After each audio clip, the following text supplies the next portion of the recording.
Yo, I can't even with that little video. I think it's cool now. I thought it was cool now. I just think it's a little. Yeah, I don't know about that. Hey, so Monday, I've got to collect stats. Well, I don't have to. I choose to.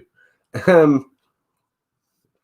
Anyway, seems to be a thing now that I go live to do it. I know we had Spaceman in here last time and a few others chatting, and it was fun. So I thought I'd do it again. Today's weather is overcast, cloudy, and rainy, and I feel more at home in my own home than I normally do because, I don't know, I think I didn't really realize it until I went outside this morning and I was like, my world seems more familiar to me. I guess it's an English thing. Like, I honestly feel great. It's the first real full day. Feeling pretty good. Feeling pretty spicy. Maybe. Don't know how collecting stats can be spicy, but, you know. We'll get there somehow. All right, let's see if we can add this to the stream. A little box of what I'm actually up to. And yeah, if anyone comes in, you got questions, want to tell me how I'm wrong about something, got a joke, whatever. I'm also trying to, if you don't know, I teach, and I'm doing a course where you do half of it online. I've been trying to upload my materials for this week since literally 4 a.m. this morning. Last night, whichever, and it won't load. I'm gonna have to contact the university for some reason, but that's kind of in the back of my mind, stressing me out. Where the weather is like this, and I am trying to upload something, I'm probably like a robot or something. I apologize for that. My life is what it is, man. Welcome in. Coffee's warm. And the stats are week 3, so let's go. Now we'll get music on.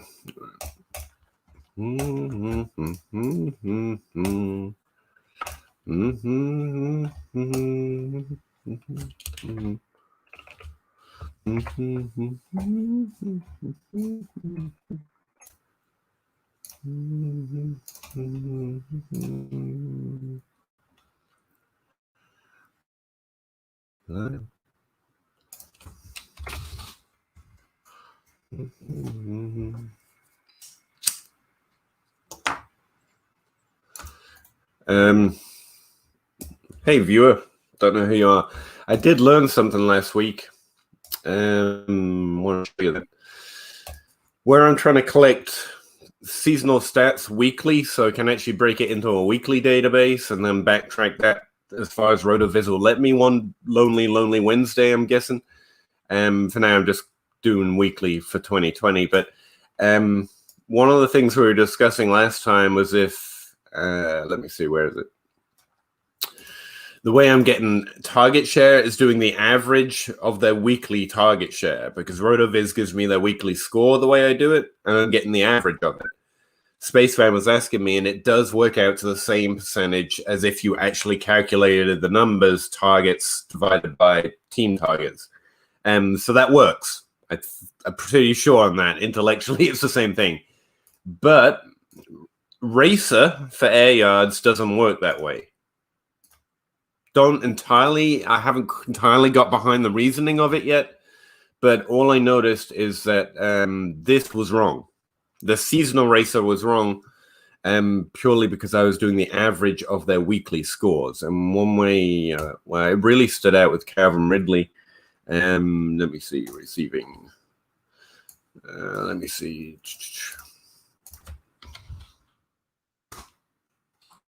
Here's his weekly stats. I've got his week 3 in here now, obviously, but if you look at his racer in week 1, it was 3.17, which is an insane racer for anything outside of a running back, really. But in week 2, it was 0.64. Now, if you do the average of that, it came out to like 1.9, and that's still pretty insane. But if you run the calculation, where is it? Actually on the air yards themselves,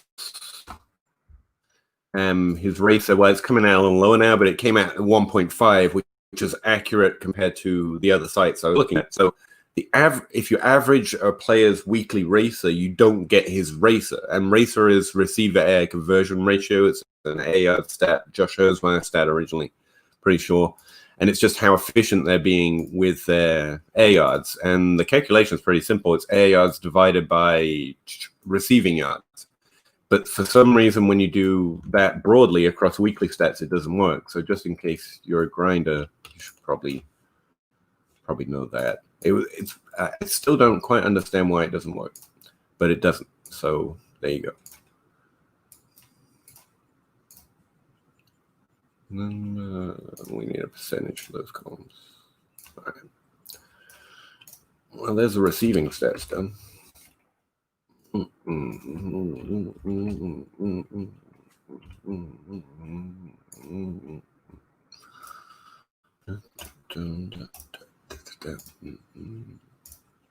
See, I'm collecting just from week 3 to week 3. So I'm collecting it weekly instead of for the season properly. Hey, J-Mike, how you doing, bud? Good to have someone in here. I was just going to be talking to myself. There's no way for you to let me hear my music, and probably shouldn't anyway. But anyway.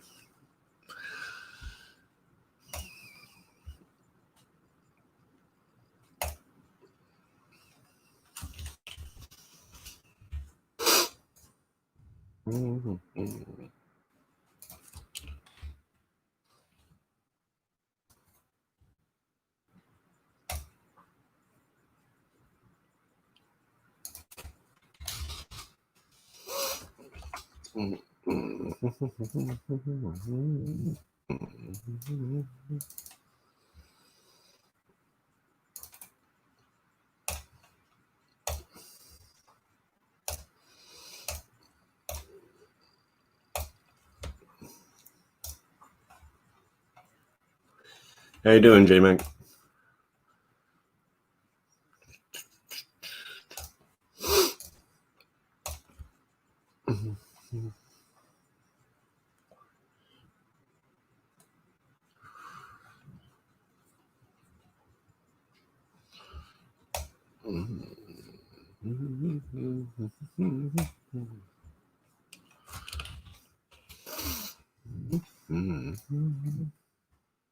Oyster.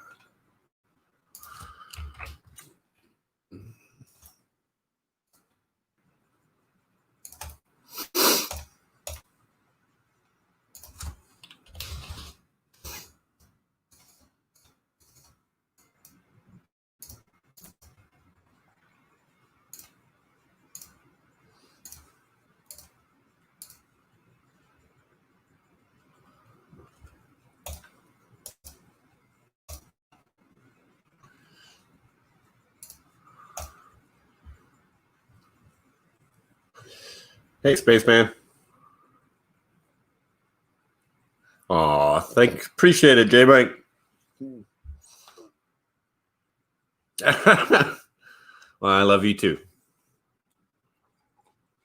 Spaceman, did you hear my thing about the racer?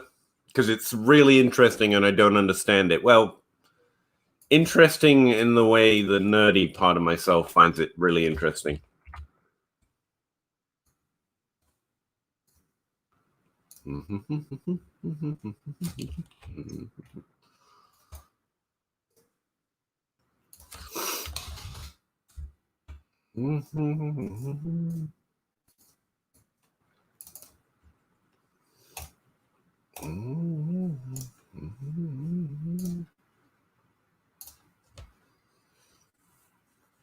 Spaceman? Did you hear me say that?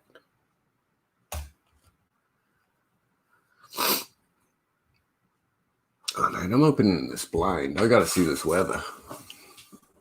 It's pretty awesome. It was rainy and overcast, and I feel at home. Go figure. Finally. Da, da.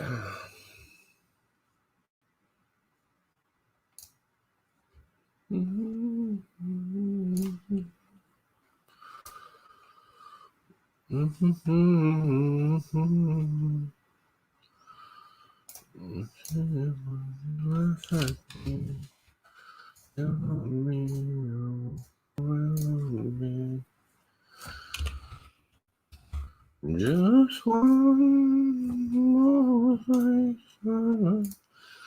These stats on Renoviz aren't working, by the way. That's why I don't have snaps. For some reason, their snaps section is just blank.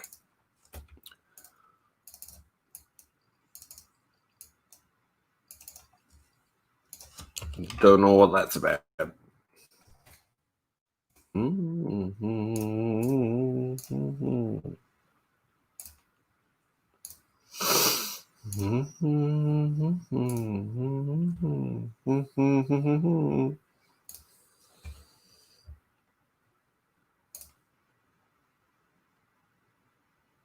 Okay, all right, yeah, I did it at the start of the stream when no one else was in here. Last week we were talking about target share, and if you can average their weekly target share to find their target share, which you can. I maintain you can. But if you do the same with Racer, it's cracked. It does not work. In fact, it's terrible. So I had to put the calculation in manually. I'll show you again. Just air yards divided by receiving yards. Just try and do it. The average of this weekly score, they come out all weird. So I don't know why that is yet. But it's kind of interesting. Either I'm collecting the weekly stats and then doing the average of things to get their seasonal stats, basically. What I've ended up doing with Racer is just put the calculation in here rawly. So going in raw.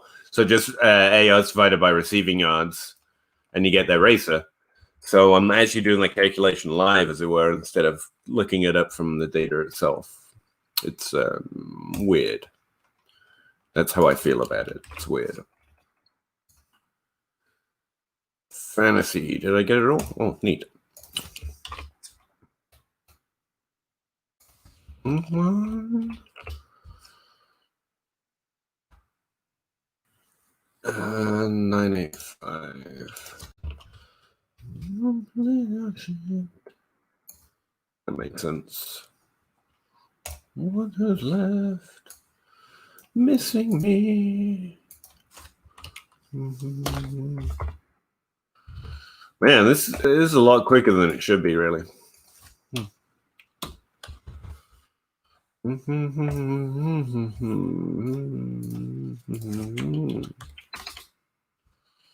Away on the highway, someday. Away.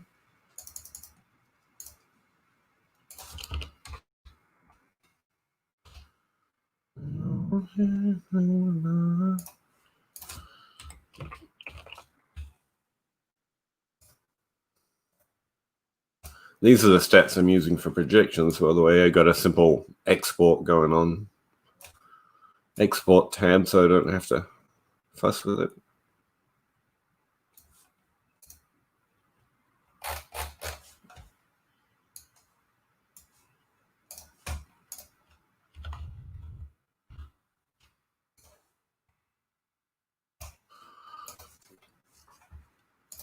What you got going on here? Agreed. Oh, well, I'm glad I'm not the only one. Thanks for mentioning it. That's helpful. Is it funky with Whopper? Well, weighted opportunity is going to be a different... I have to go look up how to calculate it. I could look at the sheet that literally calculates it, or I could just look up this handy-dandy article to remind me.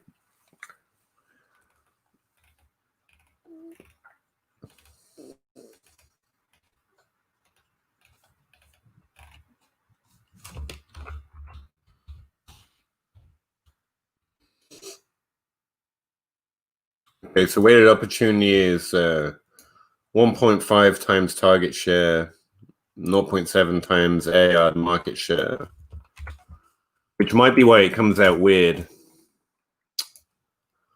if we're doing the average of the average of the average. Let me put in a X column here. All right, so let's calculate Whopper Rawley. Rawley. We're going in raw.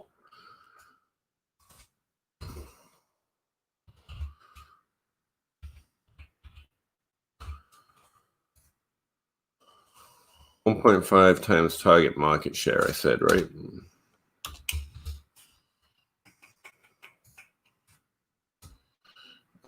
Plus AOD's market share. Yeah, here's one thing that might go weird on it. RotoViz is not giving us the straight calculation or the straight numbers. Like, if you calculate target share from sum, like you sum all the targets to all the players on the teams, you get a different number. So there are missing targets in here.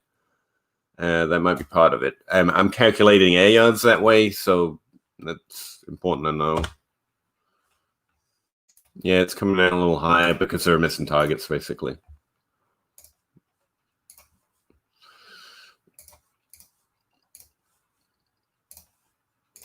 I don't know which is going to be more accurate in that case. It feels like the one they give you is going to be more accurate. But let's see. Well, one way of checking it is, let's see what we've got. Let's use Calvin Ridley again. Why not? So if I'm doing the average of the weekly score, I get 69. Nice. Whopper. If we go back to RotoViz, look up the whole season. So everything so far. So that would be his actual Whopper, without the missing targets that they're not giving us.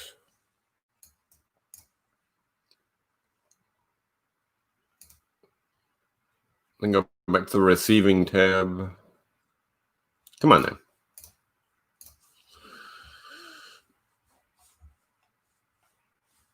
Yeah, that makes sense. Running the calculations on the raw stats, that's fine. Now let's look at Ridley. Hey. So his actual season-long Whopper, according to RotoViz, is hidden. 0.67. Okay.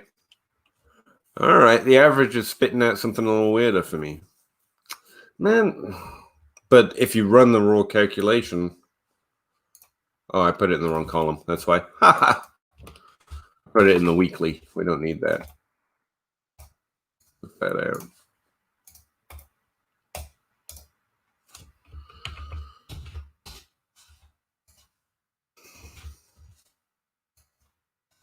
What is it? Target share.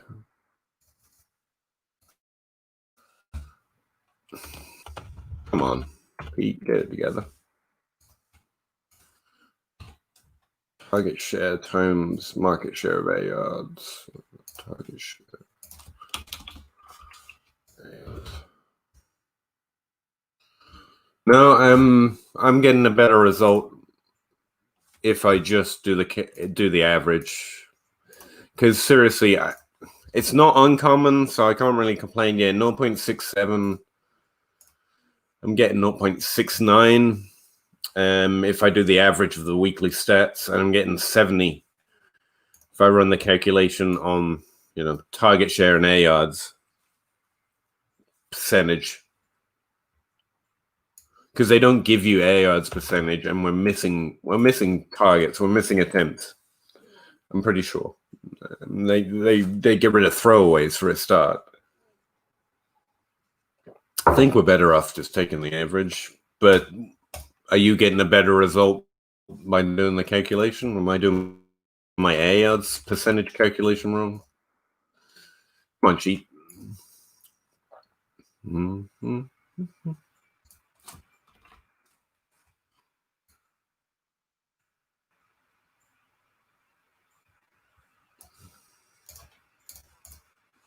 If we do Atlanta, see, there's just more players that have caught things than they're giving me.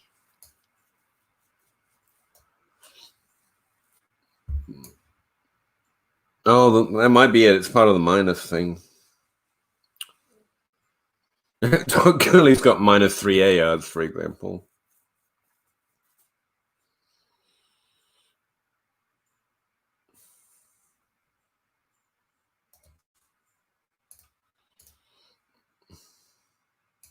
So the sum is giving me 1,162. 1,162. Yeah. It's because of this minus score here. Fuck running back races, man. Fuck them. Running back A yard, sorry.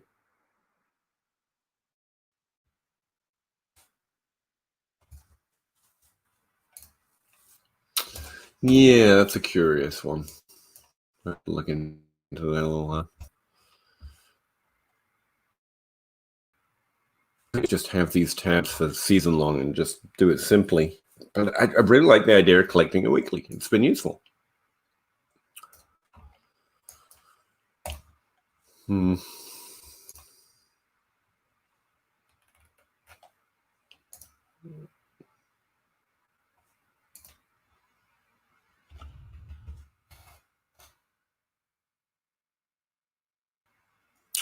Which reminds me, I'm gonna do something here.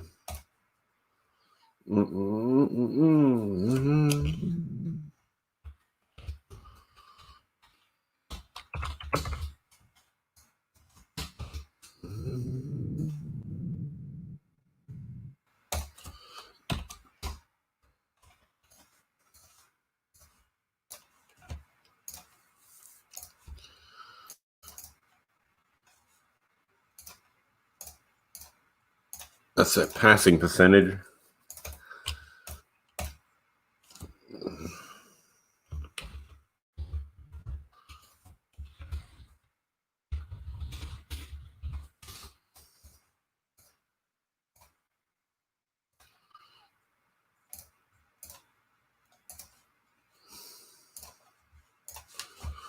Dun, dun, dun, dun, dun, dun, dun, dun, dun.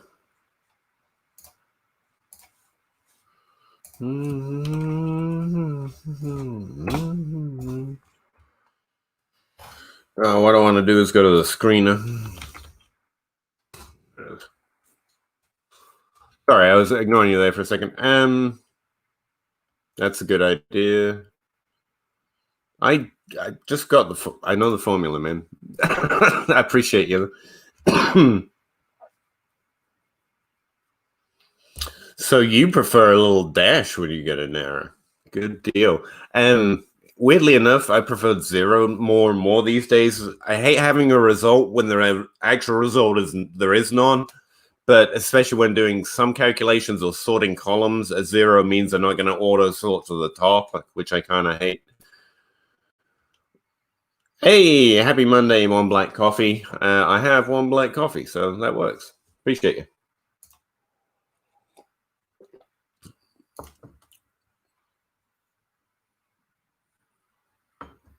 Yeah, that's fair. I don't know. All sites filter out some attempts. Some targets are always missing. They like to keep the raw data themselves, unless maybe the screener doesn't, but mostly they filter shit out. It's kind of annoying, but it's also just a reminder that stats are just. I don't. I was trying to write about this in the last target share article. It's like it's all an estimation. It's the best way of thinking about it. I mean, does it matter that they filter out throwaways or? I don't really, but so nerdy will like the accurate stats, I guess. Needed by team. Such. I'm looking up the passing percentage of teams last year so I can compare it to what they're doing it this year. I've been doing it after the fact, and I'd like not to have to keep doing that.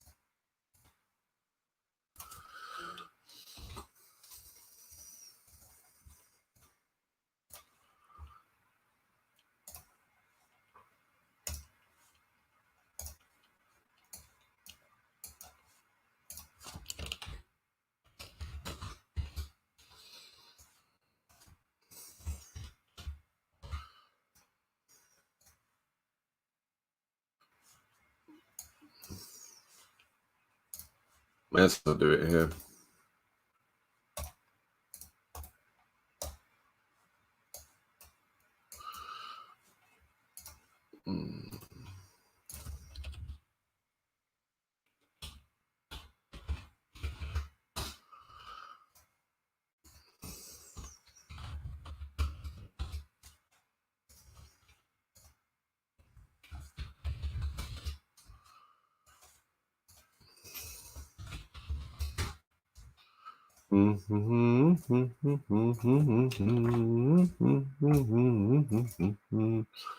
This promotion, don't know where I go.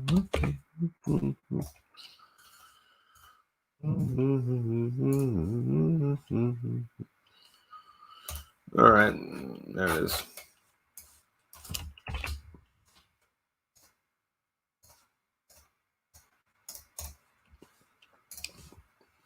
And I have Houston, wow, passing a lot more than I did last year, most in the league. The Rams are still rushing an exceeding amount compared to last year. Huh. All right.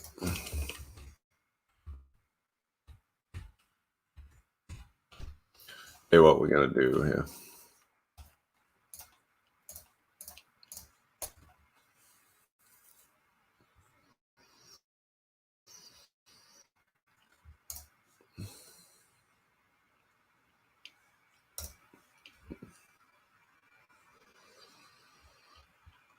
My team defense tab. It's still really early in the season to use adjustments, and mine are funky. I have had some luck identifying tougher and rougher matchups. Chicago is pretty tough all across the board, for example, and that makes sense. I tell you what, we can collect that and go see what it says today. It's in the upload. I mean, some stuff in there looks funky, like Indianapolis is the hardest against, or Kansas City offers a low target share to wide receivers, which kind of doesn't make sense to me, and I think that's just small sample variance, but, you know.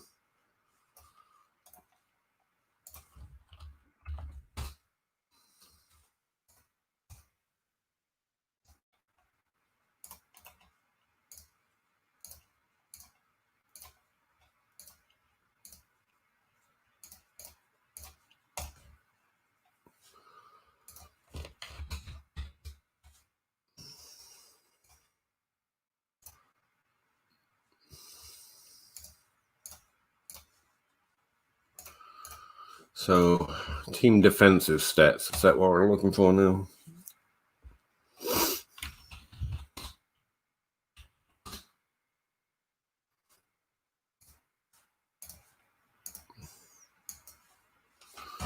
All right, let's save this shit.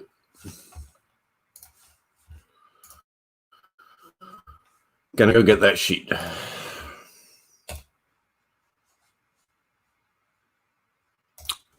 I'm not entirely comfortable with saying that I'm accurately doing those stats because they're weird-ass calculations, and intellectually I'm not sure I'm up to the task of creating them, but the way I'm doing it anyway.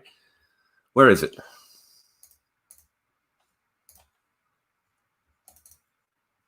It seems like it's such a simple thing, but when you start having multiple, I don't know. I showed you last week the weirdness of it, and I'm using 4for4 data for most of it, which is different. And I don't know. All right, let's go get those targets, shall we?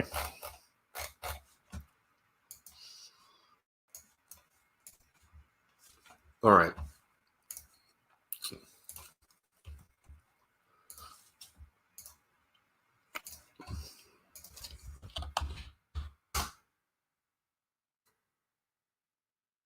I can send you the sheet to do it if you want.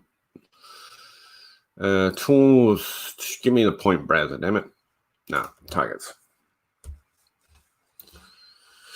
I mean, The weird thing about team adjustments is when it's right, I'm often getting told to bring it back down, because when it's right in a good way, it looks contrary to popular opinion, and we don't typically like that in projections. But some things it's getting, some things it's doing a good job of. Like it was putting Kyler Murray in the top 3 long before I was comfortable with it, based on his. I think that was largely based on his opponents.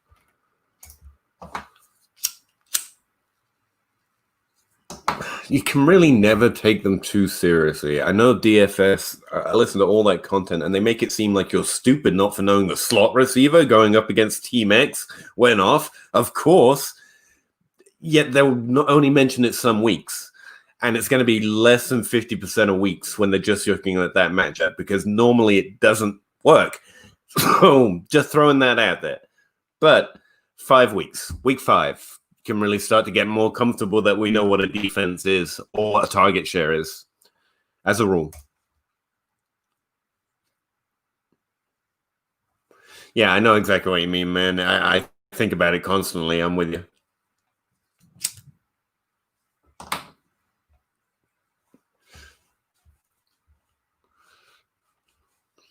All right, let's get these targets. Come on, 4 for 4. Do it to me.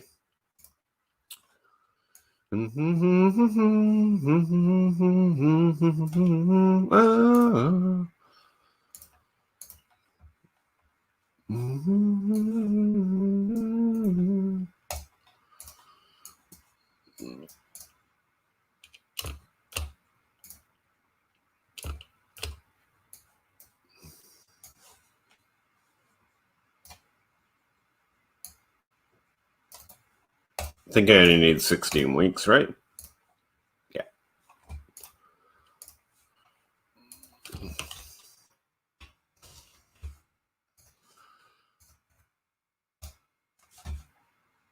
Oh, yeah. I'll do that.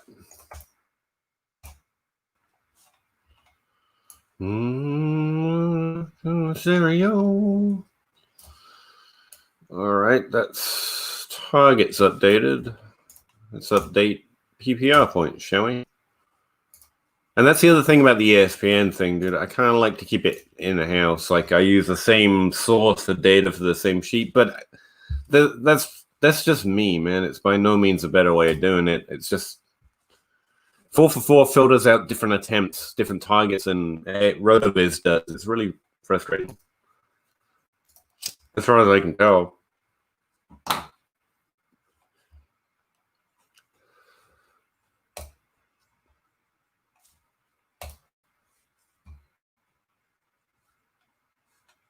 No, I'm not falling for the damn standard trap again. I want PPR points. Come on. Now download.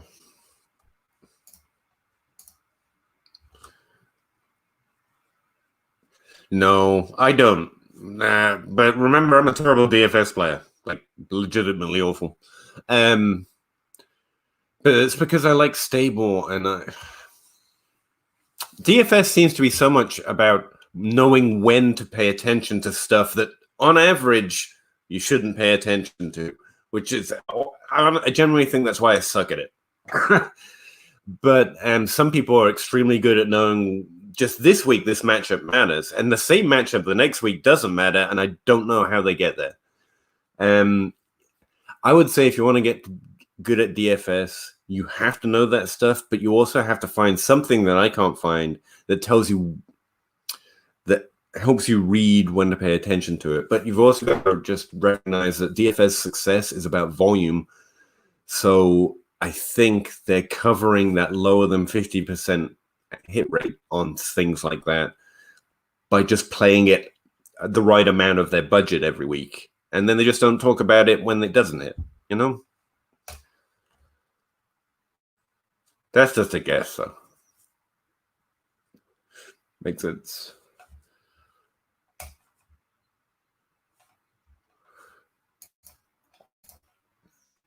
Yeah, it's PPR points.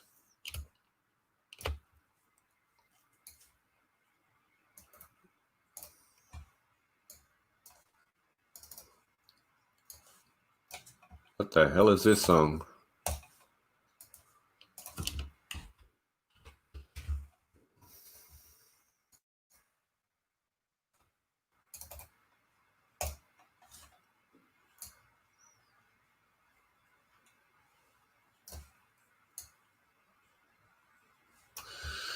Right, so there's the data. Let's go backtrack it all.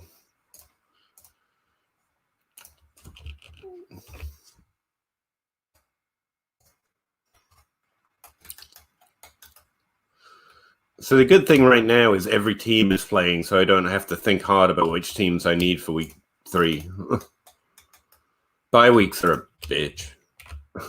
Sorry, they are. Come on.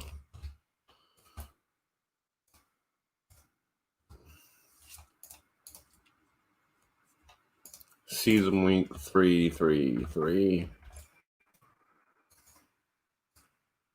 ID week 19.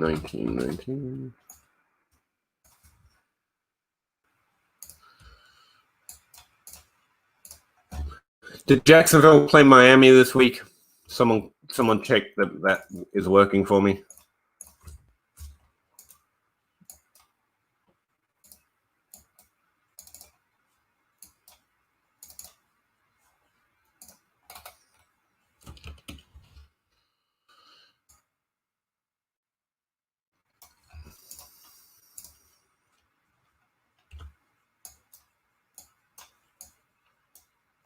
I honestly forget the games as soon as they happen in terms of the matchups, by the way. Don't look at me funny. I just do.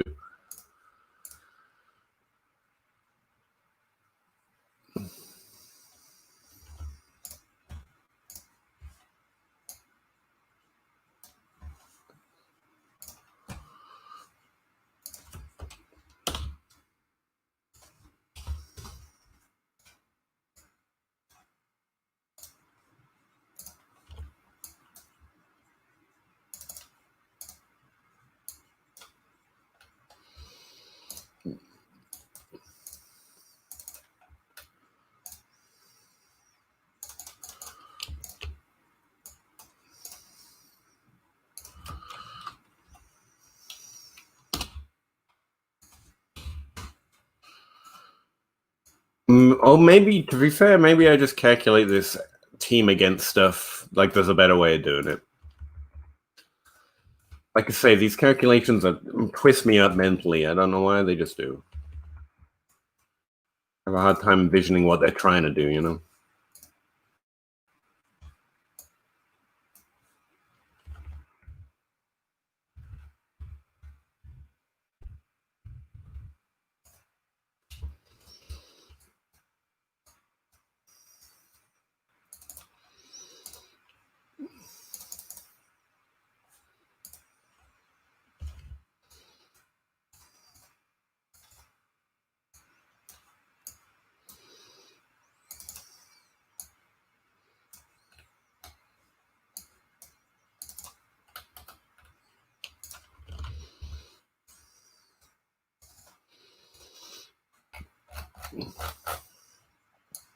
All right, that should be all right. Wait. Was that the matchup this week? Yes, it was. I remember that one and that one. And yep. Mitch Trubisky was benched. I remember this. Yep. Because this matchup right here may have killed me in Scott Fishbowl week 3. I was leading very comfortably. Now I'm behind 20 points. Anyway. All right. So.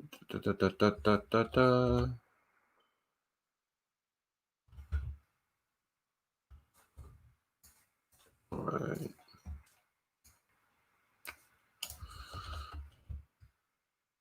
ID week 19.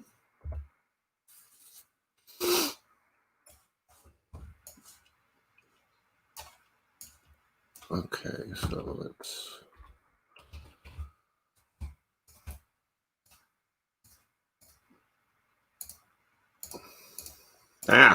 Come in. It's in the end. Right.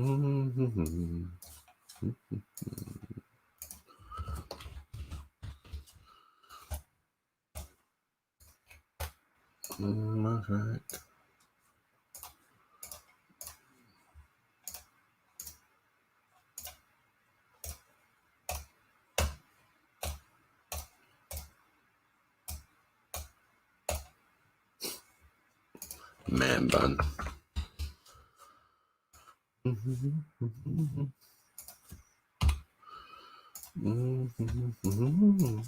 All right, so what are we interested in here? Target share against it, yes. That's telling you.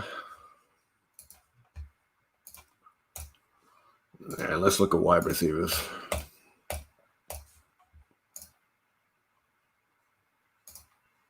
And I'll be honest with you, I still use 4 for 4 as adjusted fantasy points against. I'm trying to calculate it myself, just kind of as an intellectual exercise. But like I've got no need to create my own. I just do that kind of thing. See Philadelphia as a defense.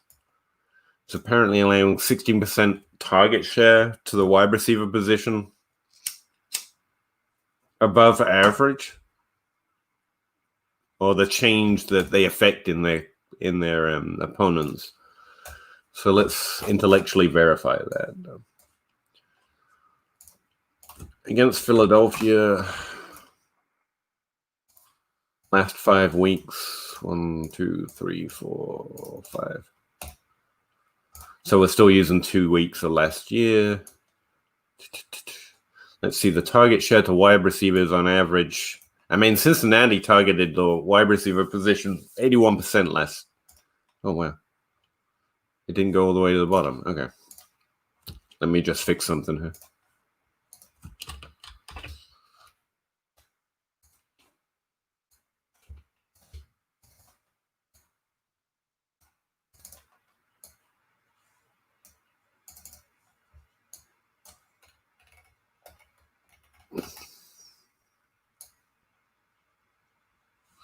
Which will change everything, of course.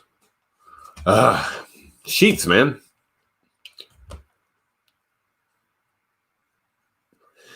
I have my moments in DFS, just enough to keep me putting money in. Like every week, I'm like, man, I was not on an island, but one of a few people that noticed a few things. Like just enough to keep you thinking that you could be good, you know?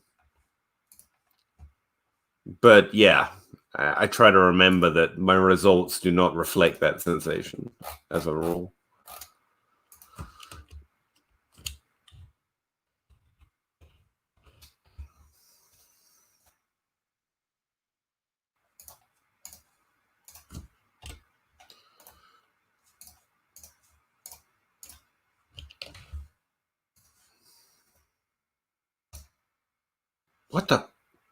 What's going on here?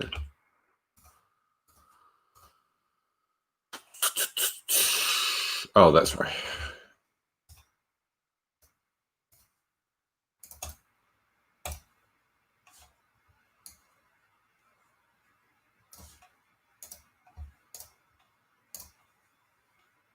Sorry if this flashing sheets is insanely annoying.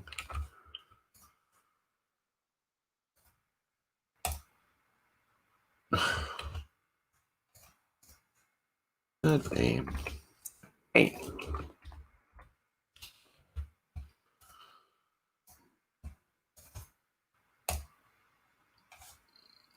Did that work? All right. Let's do it again. Wide receivers, target share against. And the 2 teams that I don't have data on yet can just screw. New England, apparently. Okay, that looks a little more normal. All right. Yeah, that's better.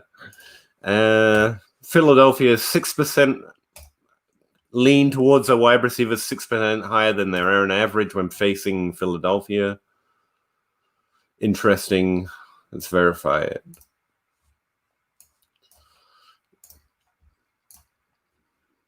So, essentially what it's trying to say is when you're facing Philadelphia,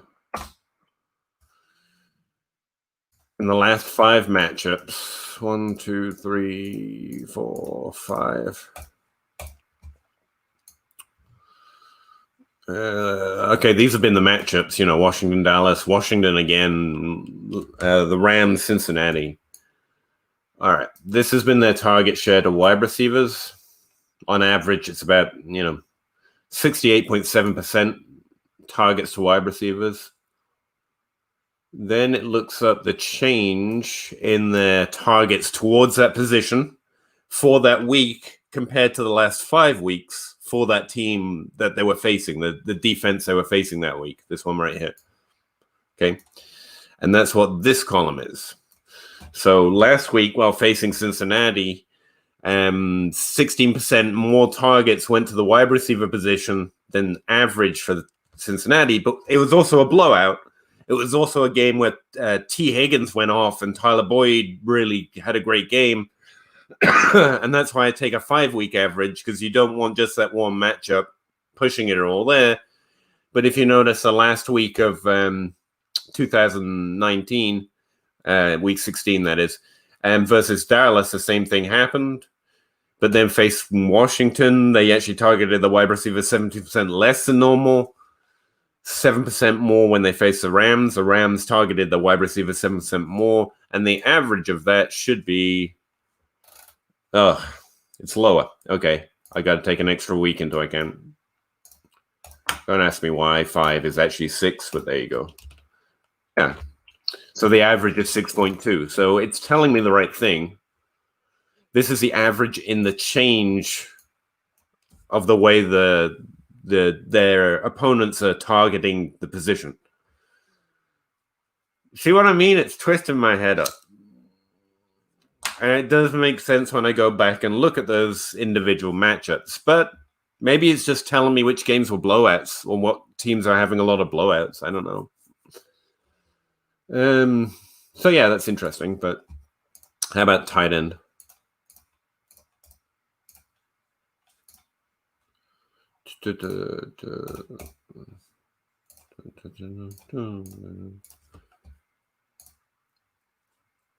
Atlanta are getting focused on by the tight end position, apparently. I think that makes sense. Green Bay, almost no one's targeting the tight end a lot more than usual. So I'm trying to look for that weekly DFS variance. While facing this defense, teams on average have focused the tight end position a little bit more when facing Atlanta. Is that true? I don't know. What happened last week, I guess, would be a good question. So who faced Atlanta?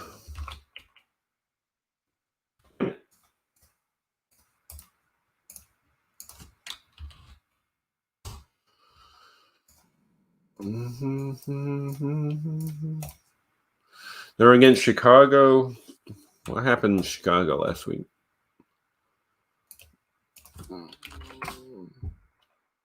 That's Jimmy Graham's big game, right? So is that about Jimmy Graham or the fact that they were facing... It was Graham, right? I'm not insane. Graham's on Chicago now. Yeah. But Jimmy Graham's being used... last 2 games, he's been used an insane amount. So is that about Jimmy Graham or Atlanta? That's the difficulty with these adjustments. But let's look at the last 5 weeks.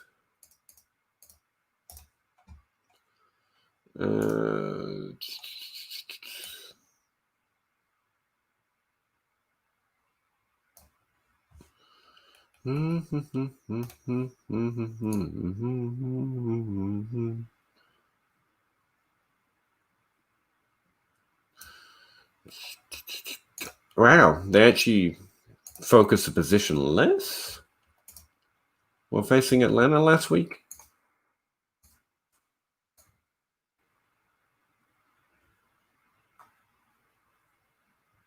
Wow, yeah. That's weird. Hang on. That looks like it's wrong. Oh, I'm looking at wide receiver, that's why. Okay, yeah. They focus at tight end 7% more than average. Last week they faced Dallas. don't particularly have a great tight end right now, and they targeted the tight end nearly 5% more. But it's been heavily weighted about when they faced George Kittle, week 15 last year, but also Jacksonville, week 16, which doesn't make a lot of sense unless it's about the defense. And I do think the average gives you some sort of inclination as to what the team might do in any given week. But then, like I say, good DFS players put that together with a matchup, process the NFL, and come out with what's more likely to happen in week 4. I don't know I can do that. That's the difference between a good DFS player and me, I guess.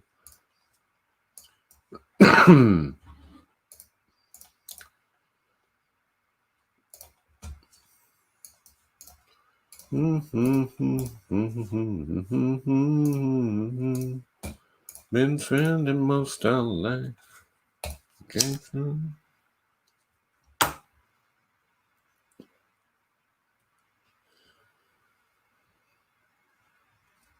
2020 stats. There it is. Yes and yes. Okay. I'm guessing that was about Jimmy Graham. Seriously, my memory for teams and matchups is terrible. That's why I keep sheets.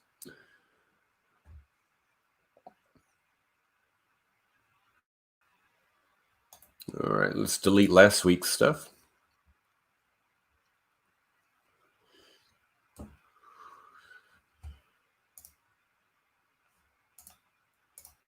Yep. Sorry, anyone looking at the sheet right now. I might get rid of it.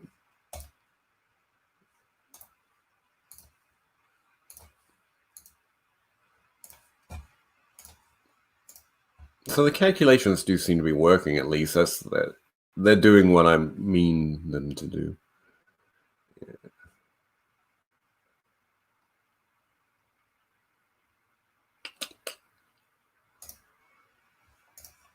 All right, let's upload the new stuff. Barely an hour. We already updated it and had a conversation. I think the system's pretty efficient.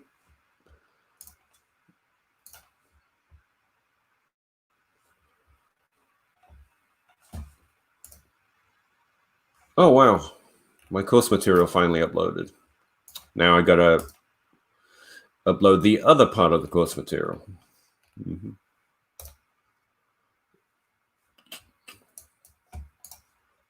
One second, guys. I'm doing work right now. Which is...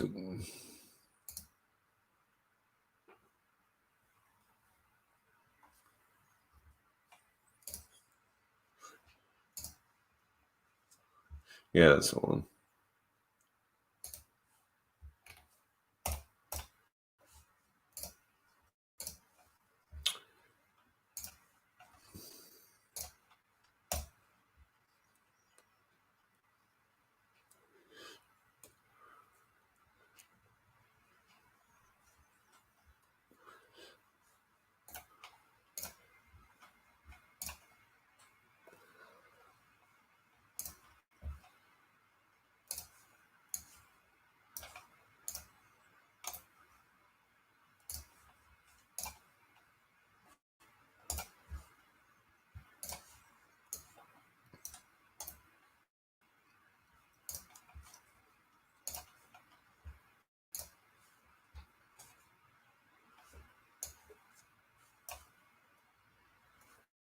Huh. Wow.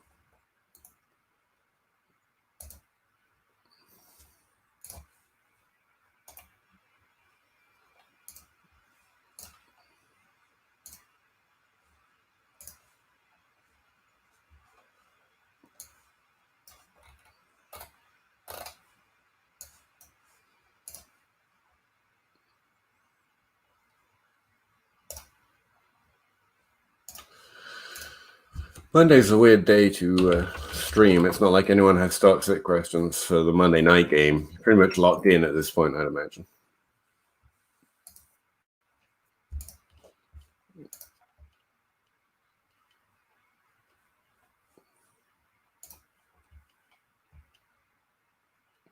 I saw someone use the you can pay for Patreon annually now. Appreciate that. I didn't know if it would work or if anybody interested in it.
Who do I think will win tonight?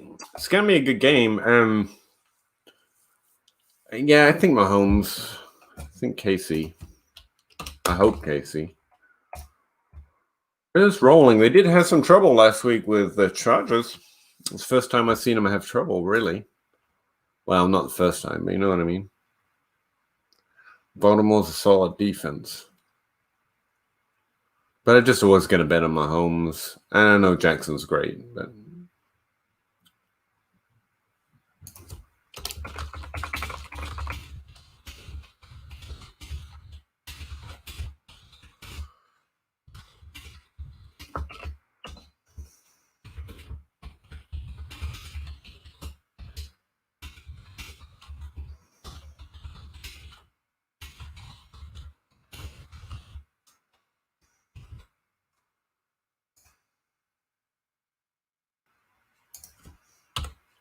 yourself? Who do you think is going to win? Am I wrong?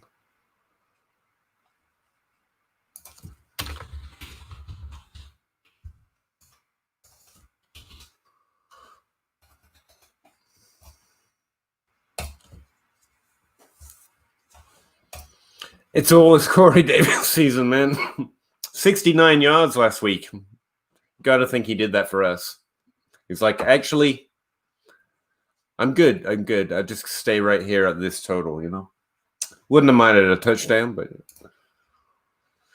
it's actually MVS I'm most worried about from this week. I don't know what just happened there. And fucking truth, the difference between a truther and someone accurately predicting good players, by the way, truther should be an insult at this point, is after 2 weeks of it being MVS and most of the season it being MVS and a part of the season it being Lazard, after week 2, suddenly they're interested in the Green Bay wide receiver 2 again. It finally happened. Like 1 week out of 3. It was MVS the last 2. I mean, can we just actually own the context of the take? It's fucking annoying. Okay. Alan Lazard season this week, the last 2 it was MVS, but you know, whatever, that didn't count. I do want to go back and watch that game, though. I couldn't watch at the time just to see what was happening. Lazard seemed to be playing his role, but without Adams, Lazard, MVS was playing his role that he played the last 2 weeks and did well at. Lazard got at the Adams role and did well with it, but I think when Adams is there, MVS keeps his role. You know, that's my first thought. But I want to see what he was doing. I mean, I want to process the stats from what he was doing.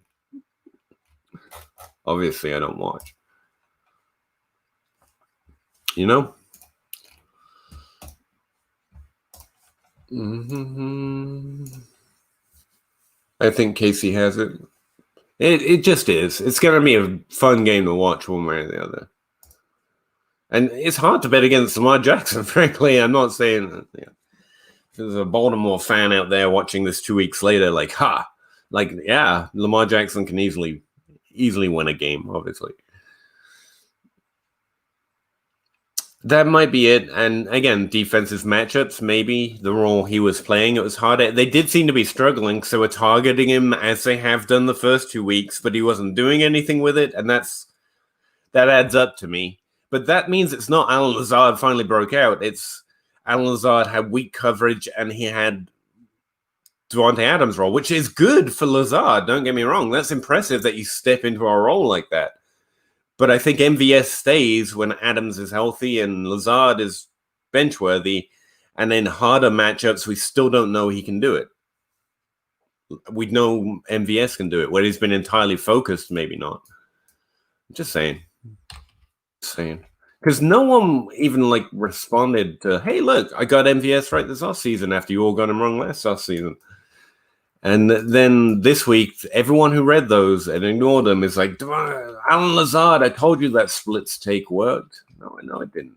You're just selectively choosing to like the things that confirm what you want to happen, so you sound like a genius. It is remarkably freeing, and I recommend it to everyone, to stop trying to sound like you fucking know everything. Just be like, hey, I got some things right, got some things wrong. I basically know nothing. I'm making decent guesses. Here's how I make them. Then it's like, if it doesn't happen, you can honestly say, well, yeah, I got it wrong, but I'm not that upset because I knew it could not happen, you know? To be constantly, I got this right. It must be exhausting to spend so much of your time ignoring what actually happens and just focusing on the few things that seem to confirm that you are a genius and you know everything. I mean, come on. People like it, I guess.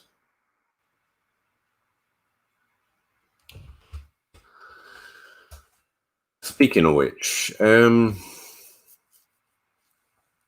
did they face last week? It was New Orleans, right? Yeah, obviously. I wish I could divide this into role now I think about it. Yeah, New Orleans has been on encouraging less targets to the wide receiver position so far. But then if you follow that, you don't get Alan Lazard in DFS. You see how I suck at DFS? You wanted that this week. You just, didn't want MVS. In fact, they seem to force targets away in general towards the tight end position. Huh. Again, that didn't help you in DFS. You didn't want Green Bay tight ends last week. But it does kind of accurately describe what happened in its own way.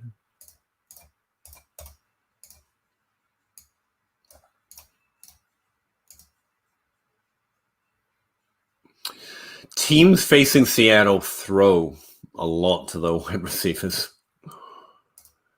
A lot of points coming from there, you know?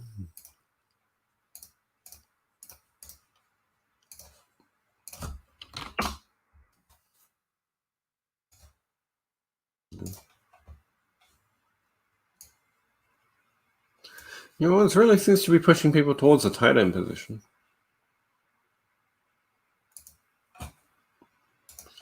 Who are they facing this week?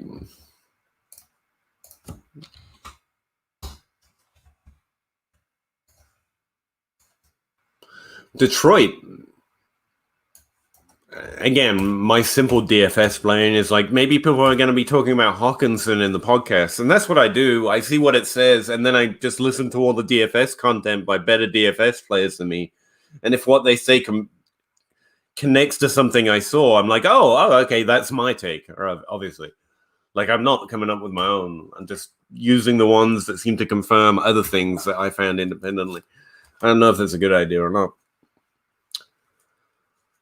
Right, Thank you very much. I don't mean to shit on anyone doing the I was right takes. I mean, you do Twitter your own way and it's a lot of fun, but I mostly like to parody it. It's like, okay, dude.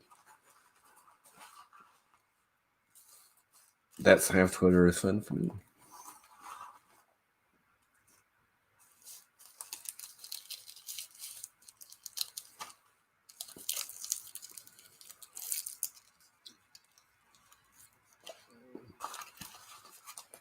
Which reminds me, I guess.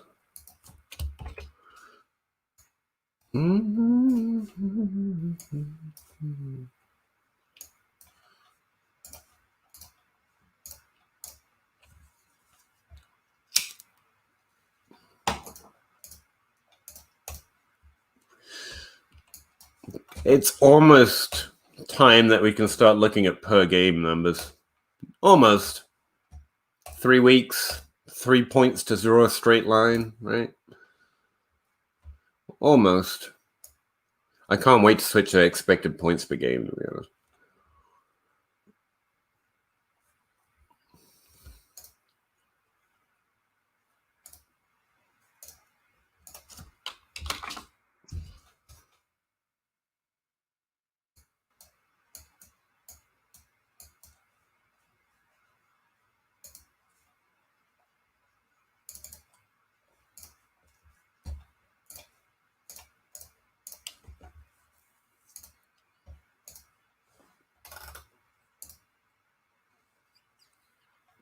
Alan Lazard in a single game jumped over MVS in terms of expected points, for example.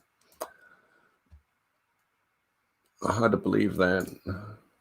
I got to fix those formulas. Look, they don't have errors.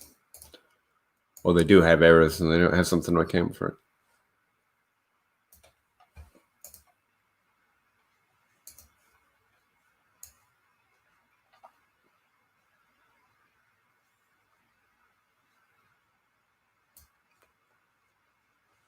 What the hell is up with ADOT this year, man? MVS plays a further down the field role, whereas Lazard was a lot similar to Adams.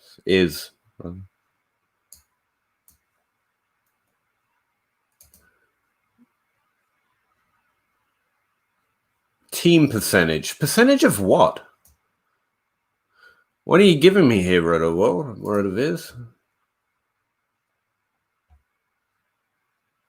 Is that percentage of air yards? Do I not need to be calculating that by myself?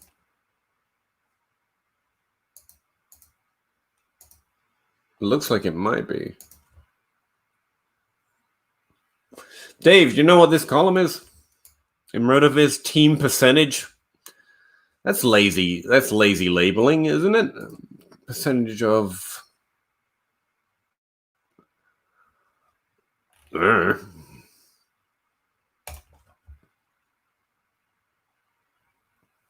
You think that's the air yards one, so I don't need to do it myself? Neat. Good, because like I said, with missing data. Yeah, I guess. All right, then. Edit some stuff here.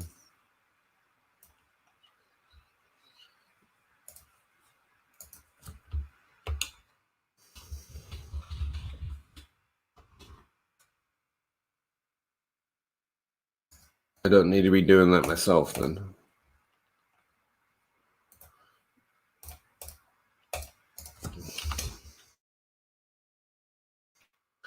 What was it? 1.5 times target share. Plus 0.7.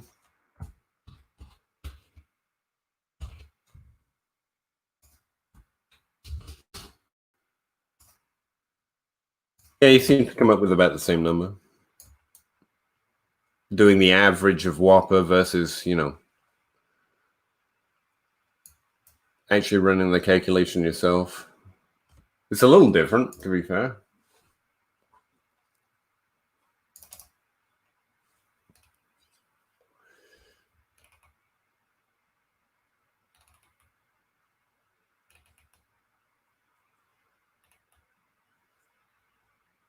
That's the same thing. It's just being rounded.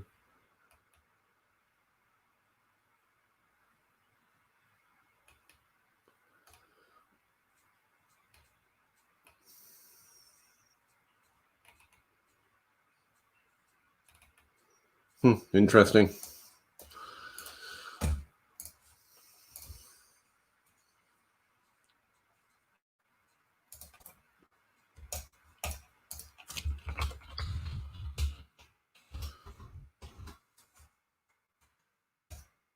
Oh, sorry, guys. Forgot you were here.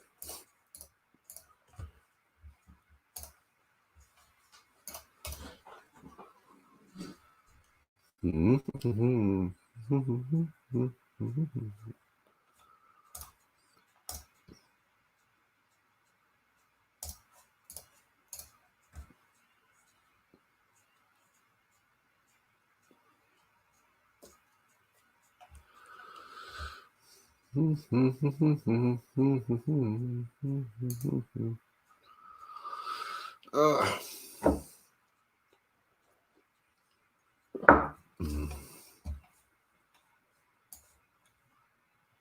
hate the way Google Sheets reorganizes tabs. Like, just keep this one over here, please. Can you lock them?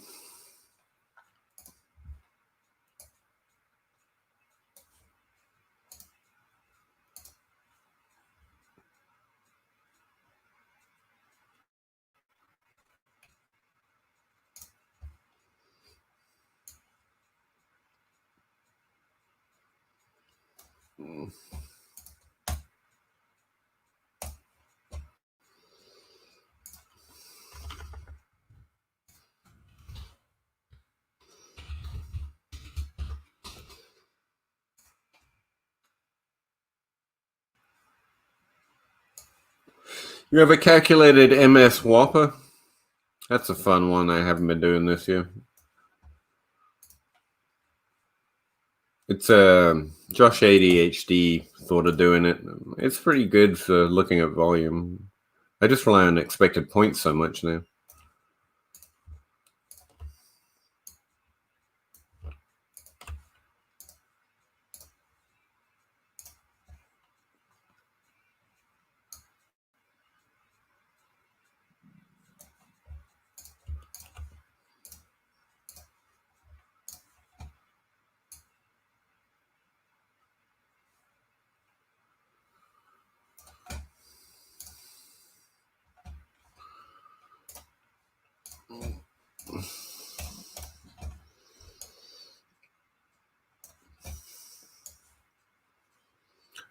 Almost feel like calculating SIPO right now.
Aaron Jones is having a year, man.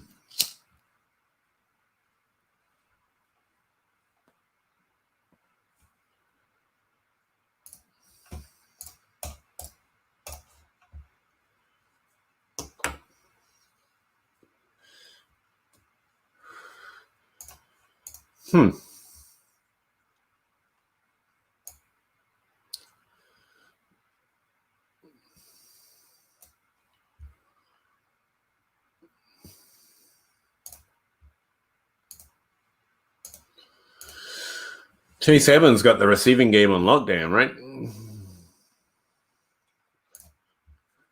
All the running back expected points receiving.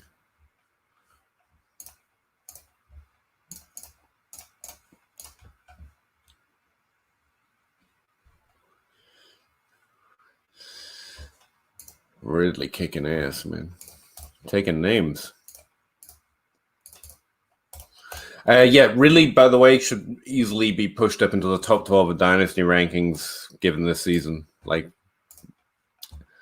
trying not to get too caught up in my love of Julio Jones to see that. And if you're blinded by something else, yeah, let's fix that.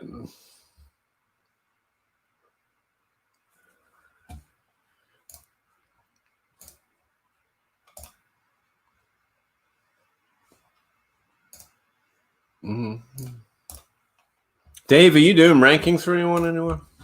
J Mike, you still here? Are you doing rankings for anyone? I hate them. I hate doing them.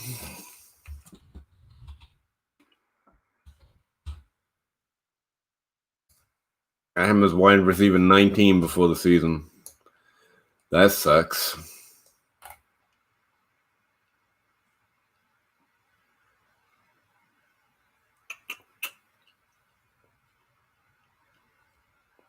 Who to move?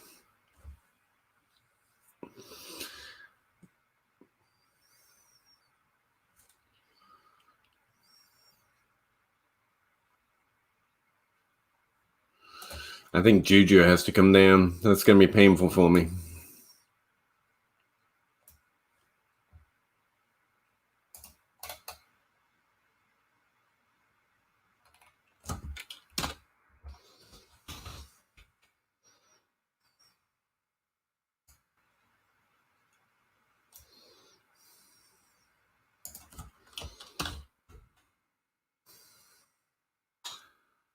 I still like Odell Beckham, man. I don't know what's wrong with me, but I do.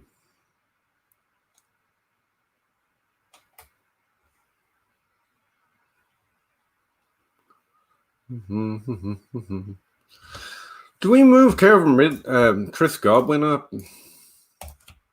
Yeah, I mean, he's not having a great season, right? But I mean, I'm been impressed by but he's still involved. Tell you what.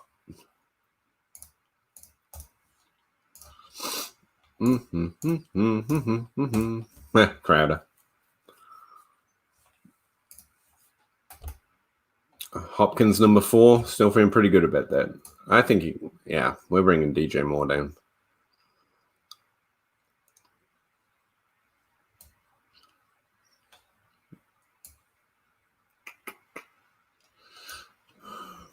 That was painful.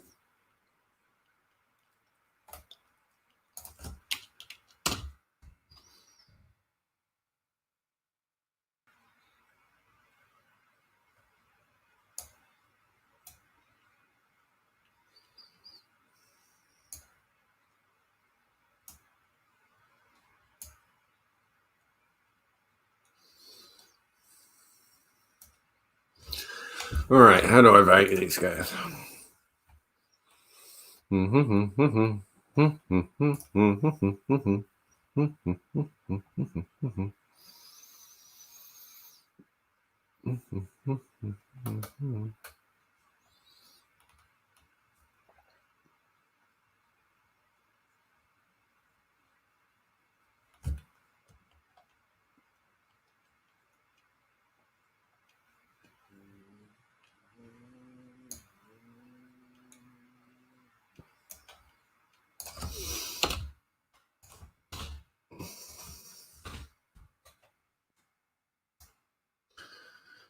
I haven't decided yet. I'm working on it. I don't know where Juju's going to land. I still like him a lot. Right. Updating ranking 6. Yeah, it's not like I'm going to take him out of the top 12, but man, he's struggling. I think everyone else's excitement about a player I liked a lot boosted him up.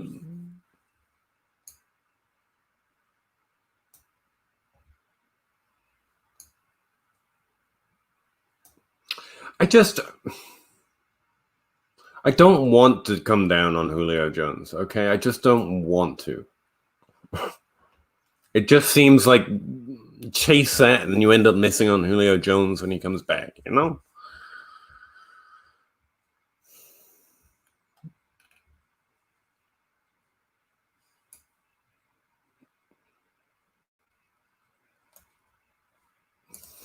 I'm moving Lockett up, put it that way. Still not feeling bad about being high on Keenan Allen. Okay.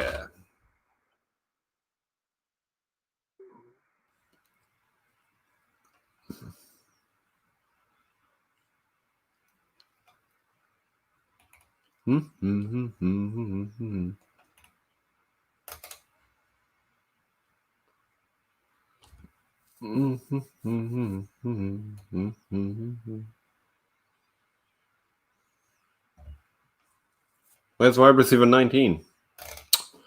I gotta re-label all these suckers. Thomas Adams, Hopkins, feeling pretty good about that.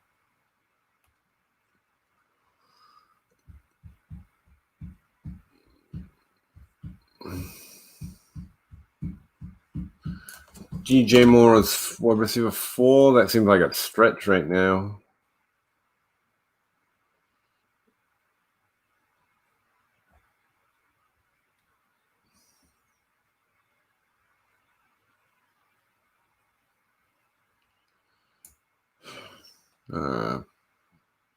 Bugger.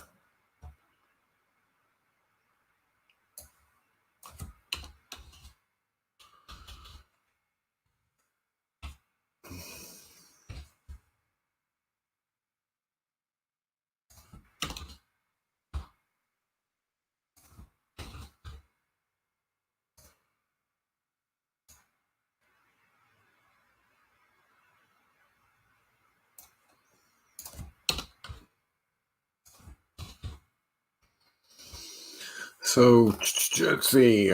Thomas Adams, Hopkins, Moore, Ridley back to back. It's best I can do.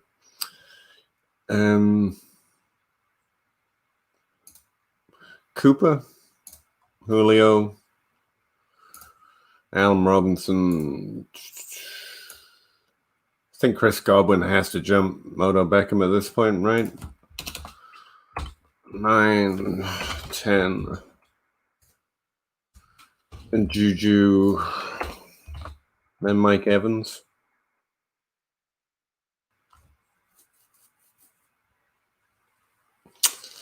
Mike Evans can fall a little bit. He's the same age as Lockett, really.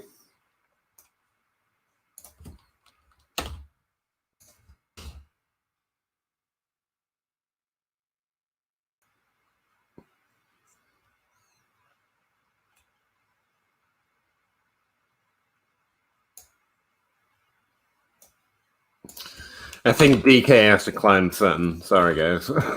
I still prefer Sutton, but just value at this point.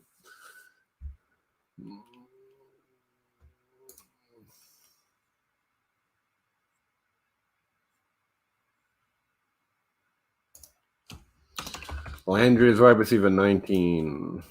I'm putting Lamb ahead of him now. In fact, Lamb's going to go ahead and jump Golladay up here.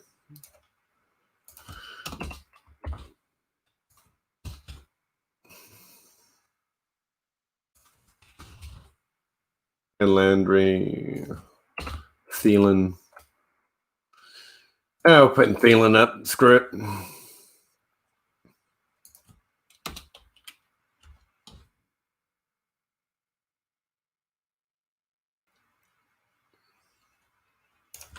Landry, 21. I got Fuller at 22. Really? Okay. Yeah, I think Boyd has to come up above those guys.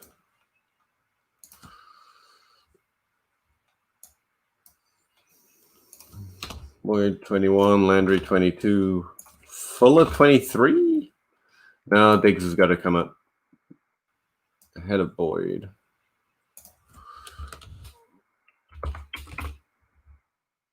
Boyd, 22. 23. 24. Okay. Man, hard not to move Judy up here.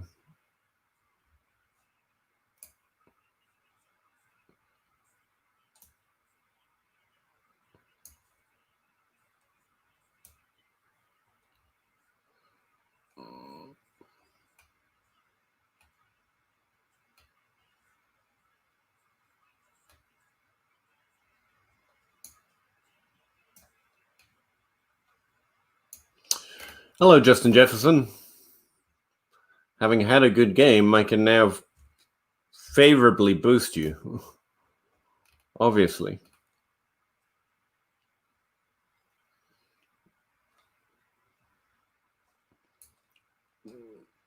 Gallup and Mike Williams are changing places, and I don't give a fuck.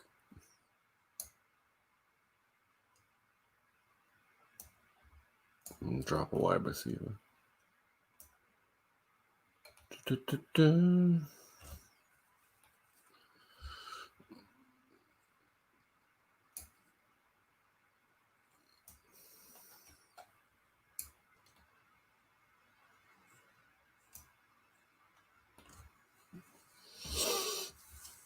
Yeah. I might have to come down on Denzel Mims eventually. Higgins has got to go above him now, at least.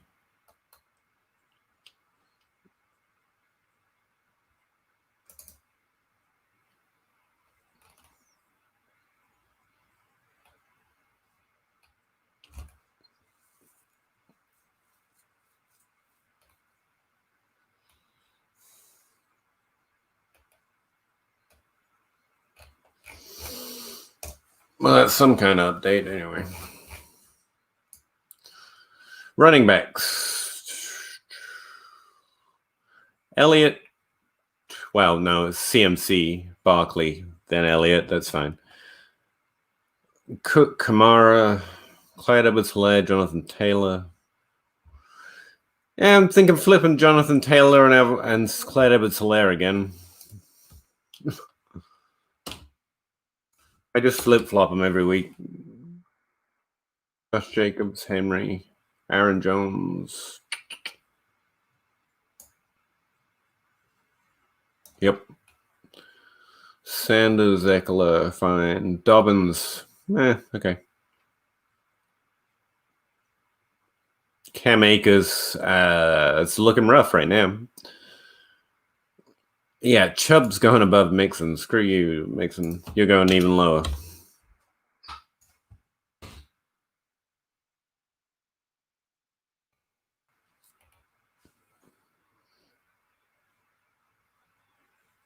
Swift. Man, I've got Akers high. I like him a lot, but he's got to come down.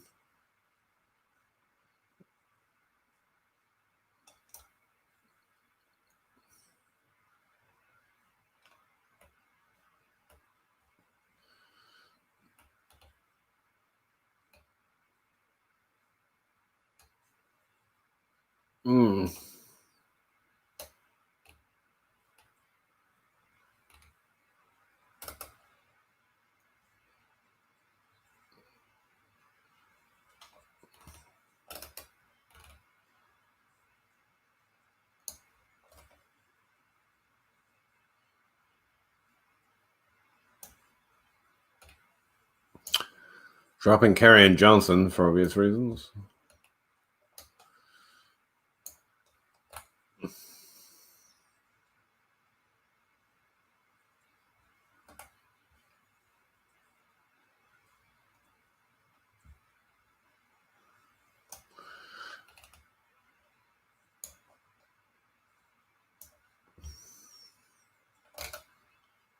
Man, I was high on Jonah. You all can suck it.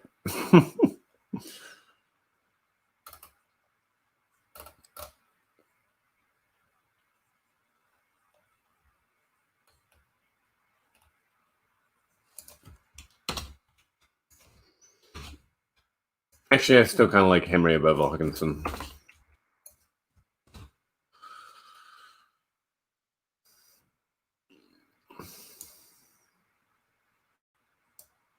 Ingram.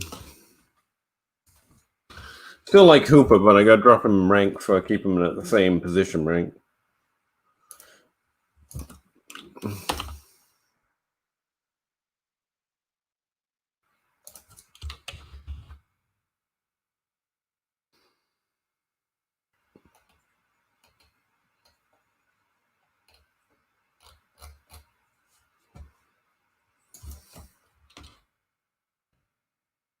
I'm putting Mo Alley-Cox in here, man. Damn right.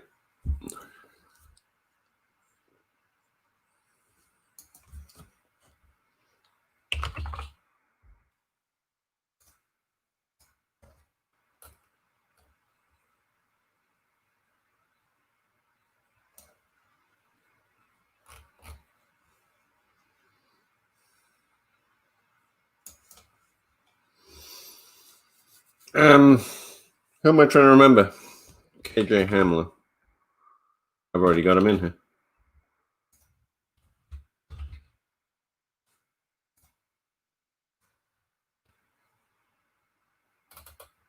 Right.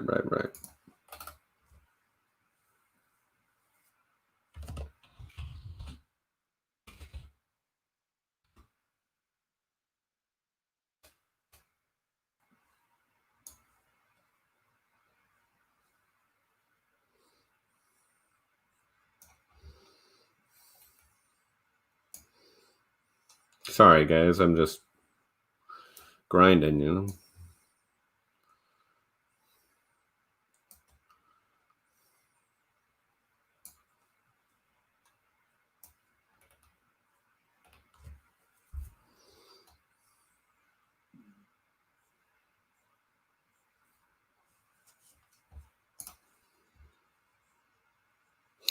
He was winning the job. The problem is he got injured. He was already easing into the job.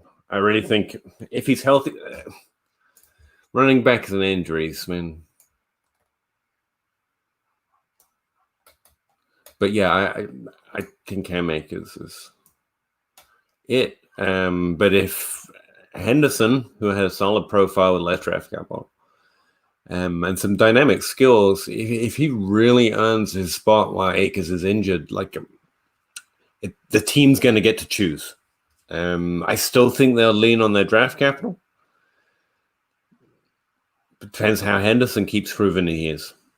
Depends how good Henderson can be in this opportunity, and he's a good player. Yeah, I got to do that shit. I haven't even looked at quarterback yet. I'm moving Herbert up.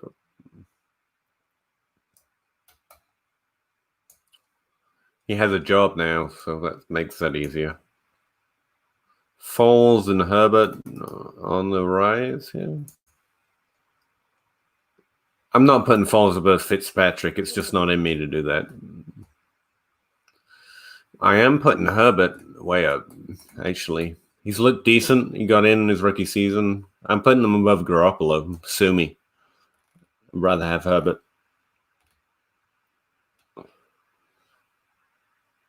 Probably have to move him down later, but there you go.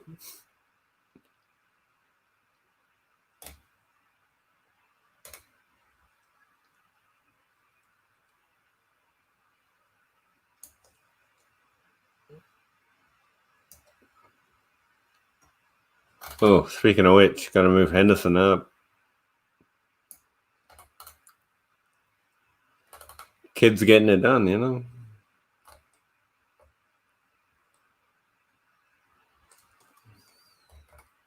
You're in the next section now, kid. Henderson or Kenyon Drake? Now, I do dislike Kenyon Drake's value. All right.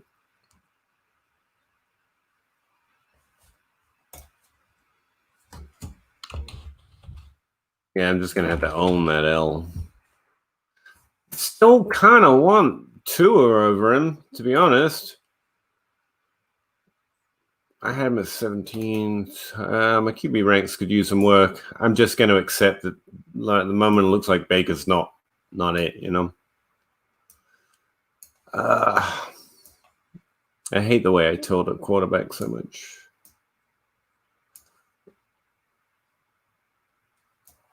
And Josh Allen right under Cam Newton. That feels comfortable.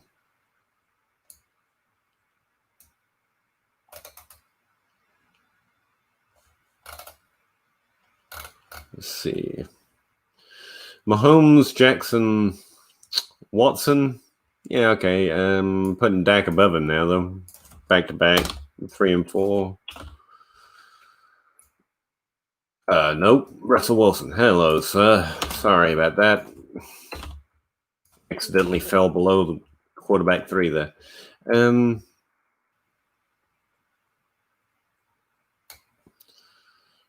Dropping Watson a tier value-wise, it just makes sense. Keeping him above Murray for now, though. Then Rodgers, Matt Ryan. I've got Goff at 9. It feels solid, but I mean, let's shoot for the upside, right? So let's move Josh Allen, Cam Newton in there. 7, 8, 9. 10 feels a little shady, but there you go. anything other than 1 is probably going to be a strong negative grade right now, for good reasons.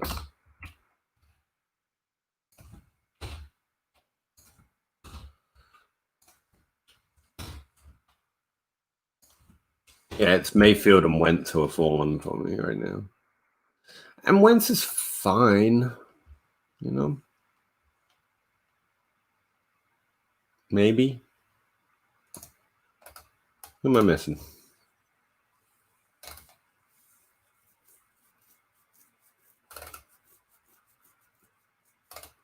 Let's see. So, let's see. Mahomes, Jackson can safely drop CMC below them there. Mahomes, Jackson, Wilson, Prescott, Watson, Murray, Rogers, Newton. Hey, welcome back, sir. Ryan and Allen at 10. Burrow, Goff. Okay. Then Tua, upside. Brady, Stafford, Wentz, Mayfield. Let's drop Stafford below Wentz. 14, 15, 16. Mayfield at 17. Breeze at 18. Roethlisberger 19.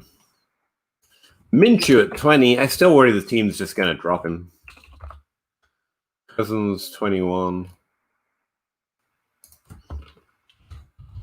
And Herbert. Garoppolo. Tannehill. I'm taking Tannehill over Garoppolo too. Like, nothing less fun than having Jimmy Garoppolo on your squad, as far as I can tell. I've got Locke at 25. Feels strong.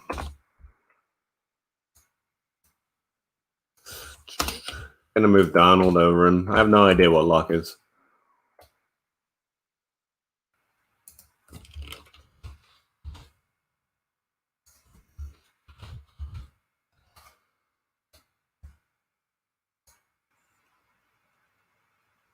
Actually, we're gonna do that. We're moving Carr up. He's been solid again.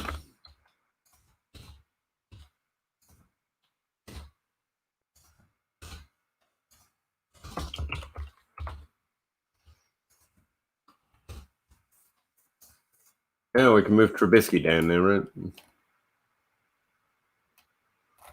Way down.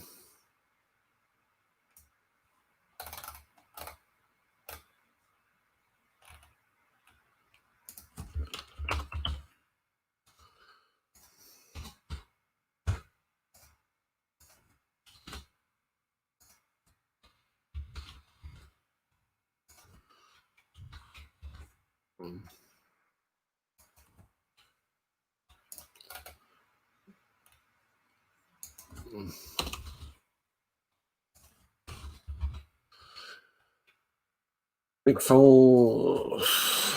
Dwayne Haskins. Feels solid.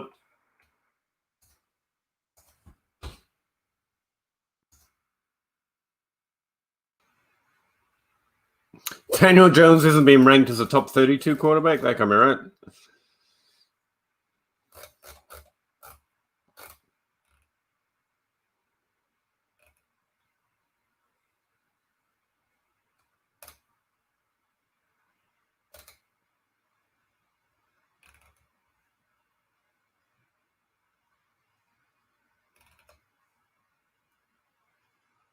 Oh, I've got Tua up there this way. Yeah, I got no interest in Daniel Jones at this point. Zip, zero, nada. And, yeah. I'm moving lockdown too. No idea what that kid is.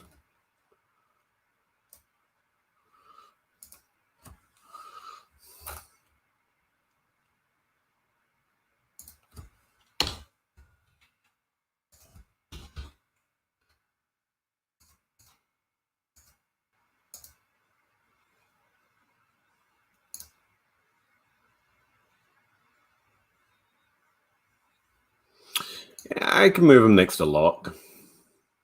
No, below Foles. He can be QB 32. Haskins can get the unmentionable.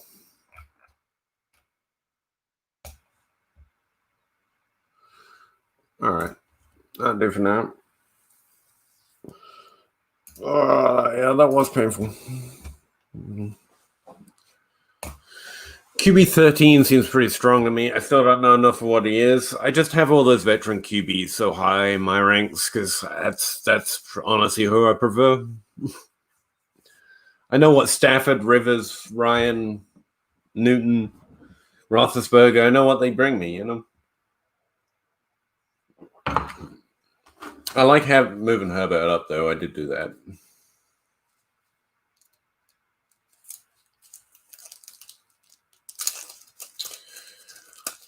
All right, bros. I guess I'm going to get out of here. I've done nothing but bleed viewers. Really.